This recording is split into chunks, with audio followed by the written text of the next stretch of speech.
le titre de l'homélie ce soir. Es-tu heureux? Es-tu heureuse?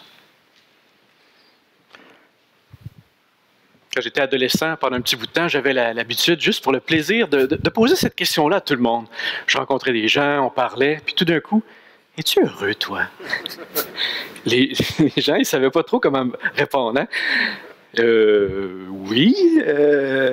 C'est drôle, mais on dirait que c'est pas si facile que ça à répondre à la question. Es-tu heureux? Es-tu heureuse, toi? Peut-être parce que, d'abord, des fois, on ne sait pas si on l'est. Est-ce que je le suis vraiment? Est-ce que je suis vraiment heureux? Peut-être que parce que des fois, on a peur. On a peur que si on dit oui, moi, je suis très heureux, ben il va nous arriver un malheur. Puis là, on se dit, moi, je touche du bois ou je veux pas trop m'en vanter. On aurait peur que ça soit vu comme de la vantardise ou quoi que ce soit. Et pourtant, on recherche le bonheur en toute occasion.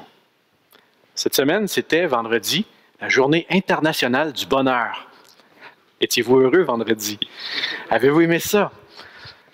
Qu'est-ce que le bonheur? Et est-ce que Jésus a quelque chose à nous dire sur ce sujet? Je crois bien que oui.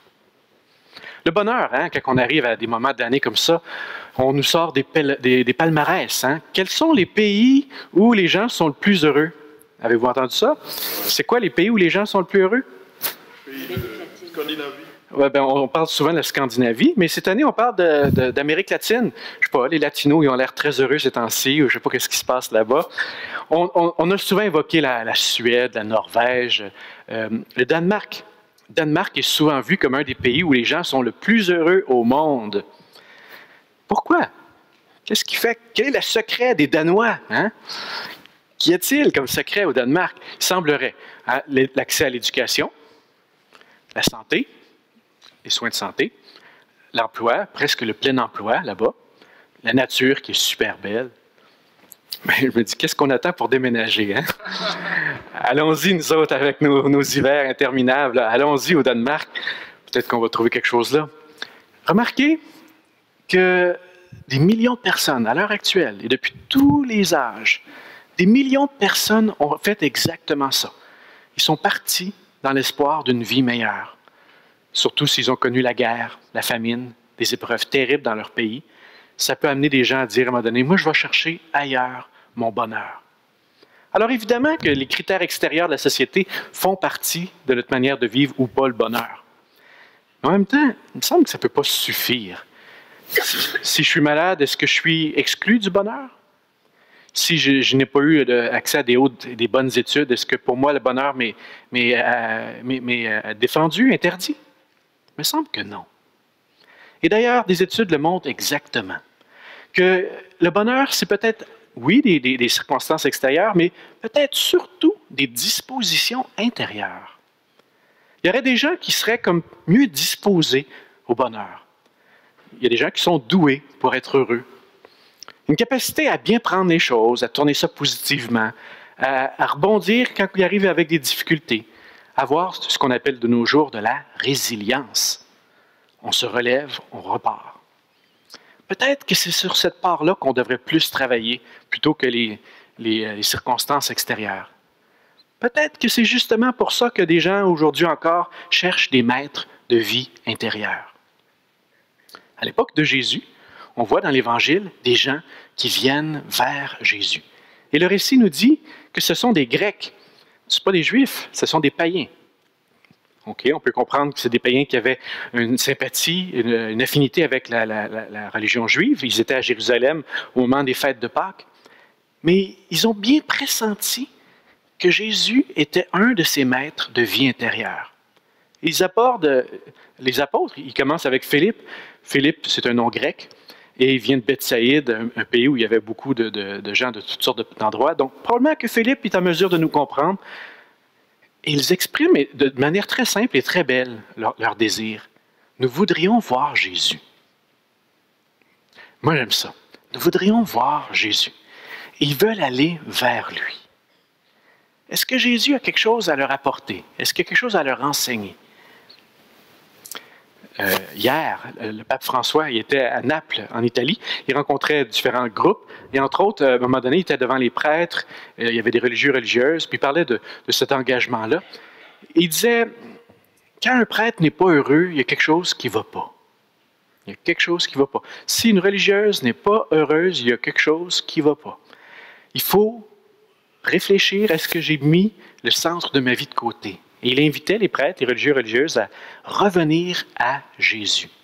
Si vous n'êtes pas heureux, allez à Jésus, disait le pape François. Ce qu'il disait aux prêtres, religieux et religieuses, me semble que ça s'adresse à chacun d'entre nous. Allons vers Jésus pour retrouver la source du bonheur. Et qu'est-ce que Jésus va nous enseigner? Qu'est-ce que Jésus nous dit aujourd'hui sur le bonheur? D'abord, est-ce que Jésus est heureux? Est-ce que Jésus lui-même est heureux? La réponse ne paraît pas si évidente. Oui, moi je crois qu'il était fondamentalement heureux. Mais pas au sens, je dirais, superficiel du bonheur ou du fun. J'ai jamais entendu Jésus dire « Moi je suis venu pour avoir du fun. Moi je suis venu pour le party. » Non, c'est pas ça qu'il dit, c'est pas son message. Je suis venu pour que vous ayez la vie, et une vie profonde, et une vie éternelle, et une vie en abondance. Ça exclut peut-être pas le reste, mais c'est pas ça le but. Okay? Jésus était heureux, mais dans un sens profond. Et Jésus, en même temps, son message est un peu contre-intuitif. Ce qu'il nous dit aujourd'hui, il nous dit « Celui qui aime sa vie va la perdre. » Si tu aimes ta vie, tu vas la perdre. Mais moi, j'ai le goût de dire Jésus, mais voyons, il me semble qu'on est invité à s'aimer. D'ailleurs, ailleurs dans les évangiles, tu dis aimer son prochain comme soi-même. Hein, c'est important de s'aimer. Il me semble qu'on ne doit pas se haïr. De quoi s'agit-il? C'est là le cœur de ce que Jésus veut nous enseigner ce soir. Il nous dit de nous aimer, mais pas un amour fermé sur nous-mêmes. Un amour qui serait comme égocentriste. Non, Jésus, il nous invite à un amour qui nous ouvre aux autres. Je dirais, c'est peut-être là le cœur de ce que Jésus veut nous dire ce soir, comme mystère, comme chemin pour aller vers le bonheur. Je dirais, se donner, le don. Vis pas ta vie juste pour toi. Vis pas ta vie juste pour ton bien-être. Vis pas ta vie juste pour ton plaisir. Donne ta vie. Tu es faite pour quelque chose de plus grand que ça. Donne ta vie. Donne un sens à ta vie. Oriente ta vie. Entre dans l'offrande. Celui qui garde sa vie, celui qui veut la garder, la perd. Celui qui la donne va la retrouver. Premier élément, je dirais, de ce qu'il nous dit ce soir. Deuxièmement, Jésus nous invite à une vie qui est grande, qui est belle, qui est exigeante aussi. Pas juste une vie, je dirais, de « je suis bien, c'est un bien-être, c'est agréable ». Et nous, les modernes, on a tendance, je dirais, des fois, à chercher surtout l'épanouissement. On veut s'épanouir, on veut s'accomplir, on veut être bien. Et je pense que c'est très, très légitime. Mais est-ce que la vie, c'est juste ça, ou est-ce que ça pourrait être plus? Eh bien, c'est là que Jésus nous enseigne une voie du dépassement. Le vrai bonheur va amener pas juste l'accomplissement de tes talents, de tes richesses, de tes opportunités, mais un dépassement. Et ce ne sera pas toujours facile. Mais chaque fois qu'on embarque dans un don de notre vie, on trouve un bonheur réel, profond et durable. Le dépassement. Et peut-être ce que le plus difficile ce soir dans l'Évangile, et je sais que je vais chercher les mots pour le dire parce que ce n'est pas facile à mettre en mots. Jésus est en train de nous dire que le bonheur se vit même à travers le mystère de la mort. Il faut mourir afin de vivre. On ne parle pas ici de masochisme. On n'est pas en train de chercher à se détruire ou à mourir pour mourir. Mais de quoi s'agit-il? Jésus, il nous enseigne que ce que de plus grand se vit, non pas dans l'absence de la souffrance, comme si ça pouvait exister, mais à travers la souffrance, à travers la vie, à travers le don. Et que mystérieusement, il y a même une fécondité. Le grain de blé qui meurt portera du fruit. Ce que Jésus nous enseigne là est vraiment contre-intuitif. Et je nous invite à poursuivre la méditation sur cette phrase-là de Jésus. Elle va colorier toute notre manière de vivre notre semaine de Pâques, d'ailleurs. Si le grain de blé tombé en terre ne meurt pas, il reste seul. S'il meurt, il donne du fruit. De même, il y a une part de moi qui doit mourir.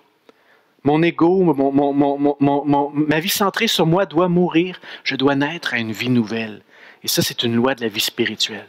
C'est pas facile, mais ça vaut la peine. Alors, ce que Jésus nous dit aujourd'hui, si tu acceptes ce chemin paradoxal, mystérieux, tu vas découvrir en toi une fécondité inattendue qui vient de Dieu. Voilà, c'est à peu près la meilleure explication que je pouvais essayer de faire sur ce plus profond mystère. Je vais vous laisser, vous l'expliquerez peut-être bien mieux que moi. Mais il me semble qu'aujourd'hui, ce soir, Jésus nous partage quelque chose d'extraordinaire pour avoir accès au bonheur. Alors nous, est-ce qu'on peut être heureux aussi? Est-ce qu'on peut être heureux? Et où et comment? Si tu penses trouver ton bonheur à partir de la météo, je dirais bonne chance. Non, nous, comme disciples de Jésus, c'est en lui, Jésus, qu'on va trouver notre bonheur. C'est avec lui, c'est en lui. Je vais te le dire. Au nom de Dieu, avec audace, Dieu veut que tu sois heureuse. Dieu veut que tu sois heureuse. Dieu veut que tu sois heureux. Notre Dieu nous veut heureux. On a droit au bonheur, et c'est un bonheur extraordinaire qu'il nous offre. Dieu ne veut pas qu'on vive dans le malheur. Et la beauté de la chose, c'est que si on vit pleinement notre bonheur, eh bien, ce ne sera pas juste pour nous, ça va être pour les autres, pour le partager à notre tour. Comme on aime à dire, donnez au suivant. Vous avez reçu, donnez. Et les gens aujourd'hui, ils ont besoin de témoins du bonheur. Peut-être que c'est comme ça que les Grecs avaient abordé Philippe, puis après ça André. Peut-être qu'il y avait besoin de gens qui témoignaient de Jésus par leur manière d'être. Aujourd'hui, les gens, ils vont aller à Jésus à travers notre témoignage. Et c'est peut-être de ça dont on a le plus besoin dans le monde actuel, des chrétiens heureux. Le pape François, il l'a extrêmement bien dit dans son exhortation apostolique, la joie de l'Évangile. Il dit, les chrétiens, il va falloir qu'on redécouvre la joie. On est appelé à être des gens heureux, joyeux. Et si on ne vit pas ça, il y a quelque chose qui ne va pas. Il y a quelque chose qui ne va pas. Si les gens nous voient comme chrétiens heureux, ça va leur donner le goût d'aller voir la source de ce bonheur-là. Et c'est là qu'on peut devenir, comme Philippe et André, des intermédiaires vers Jésus. Il me semble que c'est une belle mission à vivre. En conclusion, es-tu heureux, toi? Es-tu heureuse? Je ne parle pas d'un bonheur superficiel, le fun. Ça n'exclut pas le fun, par contre. Je parle d'un bonheur durable et profond. Moi, je suis heureux. Je rends grâce à Dieu pour ça. Puis en même temps, j'ai le goût de continuer ma recherche du bonheur. Si toi, tu te sens heureuse ou heureux, si tu te dis, ben moi, je suis à moitié heureux, ou si tu ne l'es pas, il y en a parmi nous aussi qui ne le sont pas. Et si tu as le goût d'avancer sur ce chemin du bonheur, pour devenir heureux, pour devenir, je dirais même, bien heureux, fais comme les Grecs. Va voir Jésus. Va à Jésus. Il a encore beaucoup à nous enseigner sur ce chemin du bonheur. Vas-y.